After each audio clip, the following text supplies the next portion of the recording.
Assalamualaikum warahmatullahi wabarakatuh. Perkenalkan, nama saya Ringga Baskara Putra.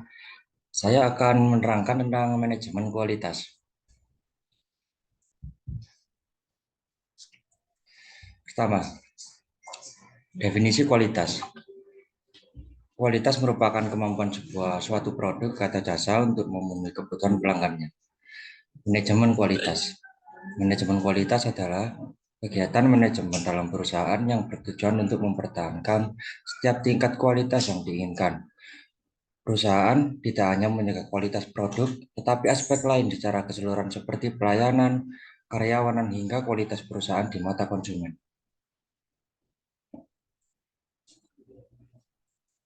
Pengaruh kualitas. Produk berkualitas mempunyai peran penting untuk membentuk suatu keputusan pelanggan. Semakin berkualitas produk yang diberikan, maka kepuasan yang dirasakan oleh pelanggan semakin tinggi. Bila kepuasan pelanggan semakin tinggi, maka dapat menimbulkan keuntungan bagi perusahaan itu. Biaya kualitas. Biaya kualitas adalah biaya yang berhubungan dengan penciptaan, pengidentifikasian, perbaikan, dan pencegahan produk cacat. Sedangkan menurut Hansen dan Women mengatakan bahwa biaya kualitas adalah biaya yang timbul karena mungkin atau telah terdapat produk yang buruk kualitasnya. Kriteria manajemen kualitas. Manajemen kualitas yang baik tentu memenuhi beberapa kriteria yang telah ditetapkan dalam perusahaan.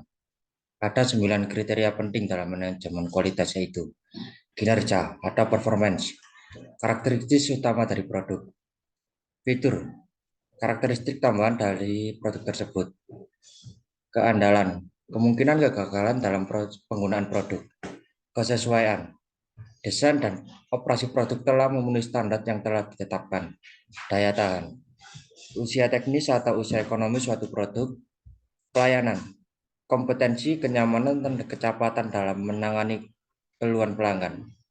Dan yang terakhir, estetika, daya tarik visual sebuah produk.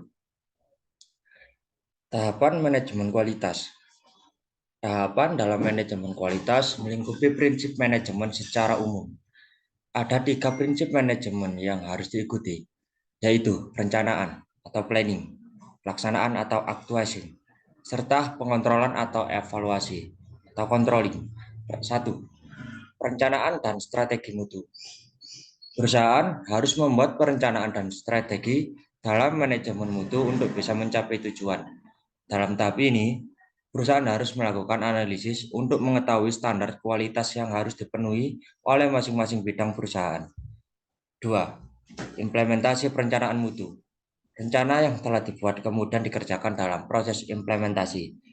Perusahaan perlu memperhatikan standar pengerjaan dan pengecekan kualitas selama tahap ini agar prosesnya bisa memberikan output yang bermutu tinggi.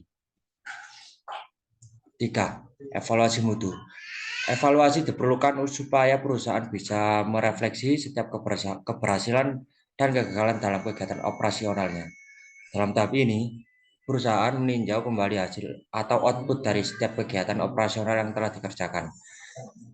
Hasil tinjauan tersebut berguna sebagai review yang bisa menjadi perbaikan atau pengembangan perusahaan pada masa mendatang. Terima kasih.